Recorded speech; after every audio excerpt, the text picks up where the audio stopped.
আসসালামু আলাইকুম গাইস। আজকে অনেক শীত পড়েছে। তো কালকে হচ্ছে শুক্রবার, আর আমাদের এখানে শুক্রবারের আগের রাত হচ্ছে ঈদের রাতের মতন। সবাই খুব মজা করতেছে, কেউ কেউ মোবাইল চাপতেছে, কেউ কেউ ব্যাডমিন্টন খেলতেছে, যার যার মতন সে এনজয় করতেছে। গাইস, আমাদের গ্রামের বাড়িতে শীতের দিনে পিঠা হবে না তা তো হতেই পারে না। আমাদের বাড়িটা এরকম যেখানে একদিন পরপরই পিঠা বানানো হয়। মানে আমাদের মা চাচিরা একদমই পিঠা বানাইতে বানাইতে ক্লান্ত হয় না।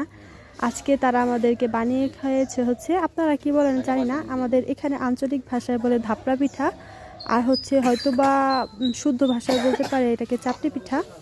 ওইটাই বানানো হচ্ছে আজকে। চাপটি পিঠা সবাই খাচ্ছে হচ্ছে ভর্তা দিয়ে। অনেক রকমের ভর্তা বানানো হয়েছে, বাদাম ভর্তা বানানো হয়েছে, তারপর হচ্ছে মরিচ ভর্তা বানানো হয়েছে, ধনিয়া পাতা ভর্তা বানানো হয়েছে।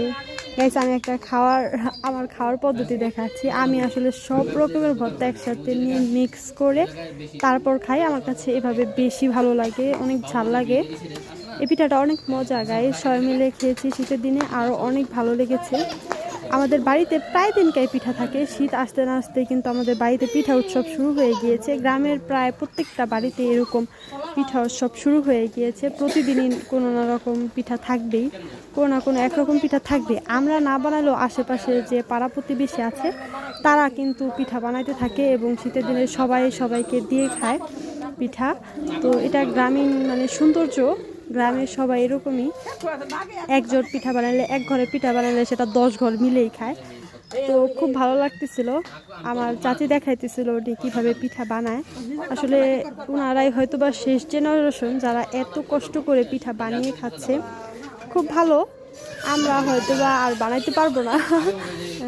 গ্রাম অঞ্চলে হয়তো বা পিঠা এখনো অনেক জায়গায় আর বানায় না, হারিয়ে যাচ্ছে আমাদের এই ঐতিহ্য। আমাদের সবার উচিত এই ঐতিহ্যগুলো ধরে রাখা। এখন সবাই প্রায় কিনে পিঠা খাওয়াটাকে বেশি প্রেফার করে, কিন্তু বাসায় সবাই মিলে একসাথে বসে বানিয়ে আবার হচ্ছে মানে রান্নার ঘরেই খেতে বসা, এটা খুবই মজা। এখানে যদিও আমরা রান্নাঘরকে বলি হচ্ছে পাকঘর কিংবা চুলাহাল।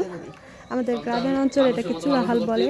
গাইস, একদিকে আমরা বানাইছি হচ্ছে চাপটি পিঠা, আরেক দিকে আমার আম্মু বানাচ্ছে হচ্ছে চিতই পিঠা। হ্যাঁ, চিতই পিঠাটা অনেক মজা লাগে। চিতই পিঠা কিন্তু সব জিনিস দিয়ে খাওয়া যায়।